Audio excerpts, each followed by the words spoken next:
اگر کوئی بندہ مومن جو ایمان کا دعوے دار ہے وہ اپنے باطن میں جھانکتا ہے اور محسوس کرتا ہے کہ خانہ قلب میں تو ویرانی ہے، دل میں تو ایمان کا نور یا ایمان کی روشنی یا ایمان کی حرارت موجود نہیں ہے، تو مایوس نہ ہو۔ جان لو جیسے تم دیکھتے ہو زمین مردہ پڑی ہوتی ہے، پھر بارش برستی ہے تو زندہ ہو جاتی ہے، ایسے ہی اللہ تعالیٰ تمہارے دلوں کی مردہ زمین کو بھی اثر نو حیات تازہ سے سرفراز کر سکتا ہے۔ البتہ ایک کام تمہیں کرنا ہوگا، انسان کی معنوی شخصیت کے ارتقاء میں ایک ہماری ظاہری شخصیت ہے، یہ ہاتھ پاؤں جو میرے آپ کو نظر آ رہے ہیں، آپ کے مجھے نظر آ رہے ہیں، ایک میرے اور آپ کے اندر چھپی ہوئی معنوی شخصیت ہے، باطنی شخصیت۔ تو انسان کی معنوی شخصیت کے ارتقاء کو روکنے والی شے جس کو میں نے مثال دی تھی، اس کے لیے بریک لگا ہوا ہو جیسے گاڑی کو، اب آپ نے انجن سٹارٹ کر لیا ہے، پھر آپ ایکسلریٹر دبا رہے ہیں، گاڑی نہیں چل رہی، بریک لگی ہوئی، تو بریک نہیں کھولیں گے تو گاڑی نہیں چلے گی۔ اسی طرح معنوی شخصیت میں بریک ہوتا ہے حب دنیا، جس کا سب سے بڑا مظہر ہے حب مال۔ اس بریک کو کھولو، مال کی محبت کھرچ کر دل سے نکال دو، اس کے بعد گاڑی تمہاری چلے گی، فراٹے بھرے گی۔ البتہ یہ ہے کہ یہ دو مختلف راستوں پہ چلے گی، یا اس پہ یا اس پہ۔ اگر تمہارا مزاج انٹروورٹس میں سے تھا، تم بہت ہی سنجیدگی سے غور و فکر کرنے والے انسان تھے، دروں بین تھے، اپنے اندر جھانکنے والے، اپنے من میں ڈوب کر پا جا سراغ زندگی، اقبال نے اس کو اس طور سے ادا کیا ہے۔ اور اگر تمہارے اندر اخلاقی حس جو اللہ نے رکھی ہوئی ہے، وَنَفْسٍ وَمَا سَوَّاهَا فَأَلْهَمَهَا فُجُورَهَا وَتَقْوَاهَا، نیکی اور بدی کا امتیاز تمہارے اندر رکھا، وہ کچھ بیدار ہے، انسانی ہمدردی کا کوئی مادہ موجود ہے، تو تم صدیقیت کے مقام تک جا سکتے ہو، جو مقام نبوت سے بہت قریب ہے۔ نبوت آؤٹ آف باؤنڈس ہے، پہلے بھی اکتسابی نہیں تھی، کوئی اپنی محنت سے نبوت حاصل نہیں کر سکتا تھا، مشقت سے، ریاضت سے، عبادت سے نہیں، وہ وحی چیز تھی، اللہ کی طرف سے عطا ہوتی تھی، اور اب حضور کے بعد اس کا دروازہ بند۔ تو تم صدیقیت کے مقام کو پہنچ سکتے ہو، جو مقام نبوت سے بہت قریب ہے۔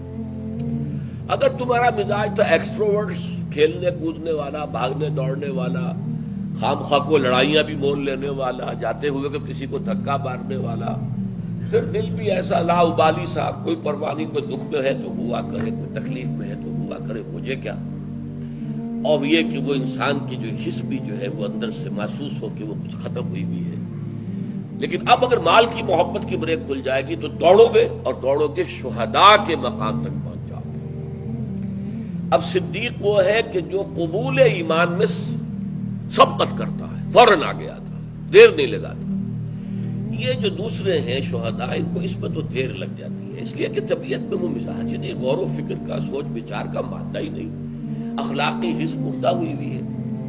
کہیں جذباتی طور پر ایموشنلی یہ غلاف پھٹتا ہے، تو پھر جب یہ بڑھتے ہیں عملی اعتبار سے صدیقین سے آگے نکل جاتے ہیں۔ ظاہر بات ہے کہ ایک ہے غور و فکر کرنے والا مزاج، درومی، اس کی جو ہے وہ قواعد عملیہ اتنی نہیں ہوتی ہے، بھاگ دوڑ، یہ وہ لڑائی بھڑائی، لیکن جس کا مزاج ہی وہ تھا، اس کے اندر یہ کہ وہ عمل کے میدان میں پھر صدیقین سے آگے نکل جاتے ہیں۔ لیکن اس کا یہ مطلب نہیں کہ مقام شہادت مقام صدیقیت سے برتر ہے، نہیں، معاذ اللہ۔ حضرت ابوبکر نہایت نحیف جسم کے مالک اور بڑے رقیق القلب انسان، لیکن ان کے اندر جو کوہ ہمالیہ موجود تھا، ان کی قوت ارادی، وہ مانعین زکوٰۃ کے معاملے میں ظاہر ہو گئی۔ حضرت عمر بھی کہہ رہے تھے کہ کچھ کمپرومائز کر دیجئے، ان سے تیسرا محاذ نہ کھولیے، اور حضرت ابوبکر نے ڈانٹ دیا، عمر تم دور جاہلیت میں تو بڑے سخت تھے، اب آ کر اتنے نرم ہو گئے،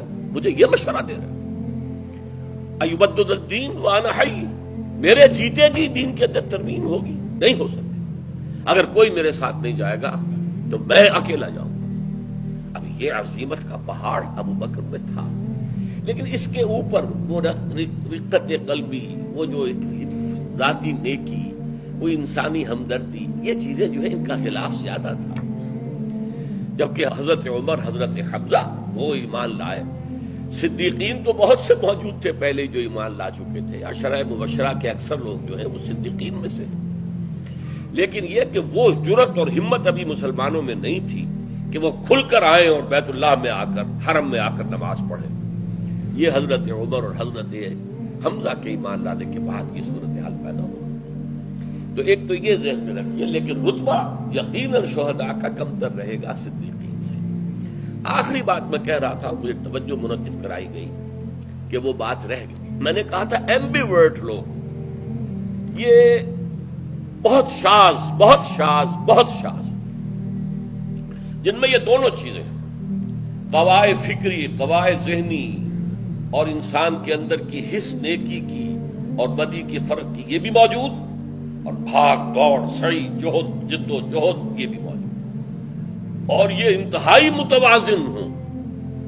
اس کی صرف ایک مثال ہے پوری تاریخ انسانی میں، اور وہ محمد الرسول اللہ صلی اللہ علیہ وسلم. میں وہی الفاظ کہہ رہا ہوں جو ڈاکٹر مائیکل ہارٹ نے کہے ہیں کہ تاریخ انسانی میں ایک ہی شخص ہے پورا کہ جو سیکولر اور مذہبی دونوں لیولز پر انتہائی کامیاب ہے، supremely successful at both the secular and religious levels. ایک ہی آدمی. اسی طرح میں کہہ رہا ہوں کہ کامل ایمبیورٹ صرف ایک ہے، وہ محمد صلی اللہ علیہ وسلم. باقی انبیاء میں بھی کوئی صدیق النبیہ ہے، کوئی رسول النبیہ ہے. یہ میرا ایک مضمون ہے.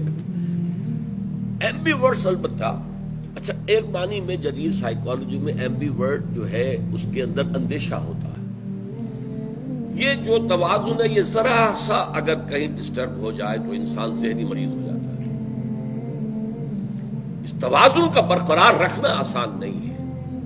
جیسے میں نے کہا ایک انسان، اب اگر کسی دوسرے انسان کے اندر یہ شخصیت ہے کہ دونوں پہلو موجود ہیں تو اسے برقرار رکھنا بہت مشکل ہے. صحابہ کرام میں صرف ایک حضور کے صحابی ہیں جو ایمبیورٹ، اور وہ حضرت علی ہے رضی اللہ تعالی. آپ کو معلوم ہے ایک طرف علم میں بہت بلند، فکر میں بہت بلند، اقضاہم علی، صحیح فیصلوں تک پہنچنے کی صلاحیت سب سے بڑھ کر میرے صحابہ میں علی کے اندر ہے. فکری، نظری، عربی گرامر انہوں نے مرتب کی ہے.